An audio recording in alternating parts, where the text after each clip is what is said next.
2016 began like any other year in southwest Louisiana as Mardi Gras took the spotlight, and the warmer January winter weather led to an early start to crawfish season, with no one imagining the disasters our state was about to face over the months ahead.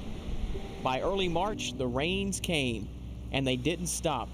Parts of Vernon and Beauregard parishes received over 18 inches of rain, filling the Sabine River Basin and inundating communities from Burr Ferry to Evans, leaving little time for those living there to move to higher ground before it was too late.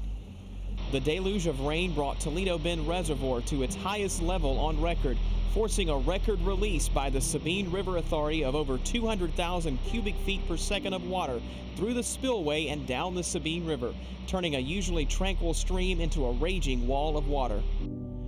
A river now out of its banks and a torrent of water still being released from the dam upstream was the worst-case scenario and led to record flooding as the wall of water moved downstream throughout Beauregard and Calcasieu parishes over the days ahead.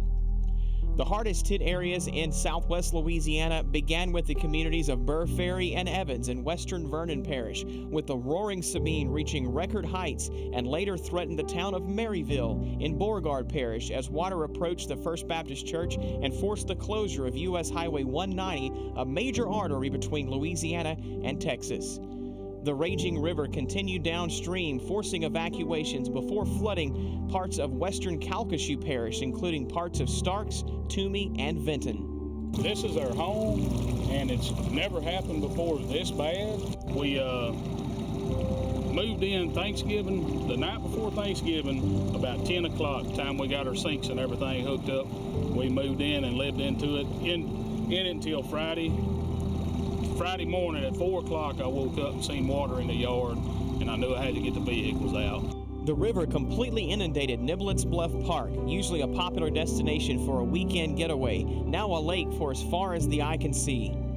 Next, the water reached I-10, and with the westbound lanes taking on water near the Texas state line, state police from both Texas and Louisiana kept the interstate open as long as possible, but an eventual closure of both east and westbound lanes was inevitable, which lasted for 4 days, disrupting the flow of goods and services on the main thoroughfare between Louisiana and Texas, rerouting traffic to lengthy 6 to 8 hour detours while many attempted an escape to Texas through Cameron via LA 82, a road not meant to handle that amount of interstate traffic. And then came August, which brought yet another historic flood as a stalled area of low pressure dumped rain in excess of 2 feet over southeast and south central Louisiana, inundating entire towns, including parts of Baton Rouge. Flash flood emergencies now in effect for Tangipahoa Parish. Sections of Interstate 55 here north of Amite City are closed southbound as the road is underwater now. The August flood was far-reaching, flooding most of Acadiana, including parts of southwest Louisiana in Jeff Davis, Acadia, Vermilion, and Cameron parishes. Floodwaters reached the town of Lake Arthur as the rising Mermentau River rose out of its banks to historic levels of nearly 11 feet.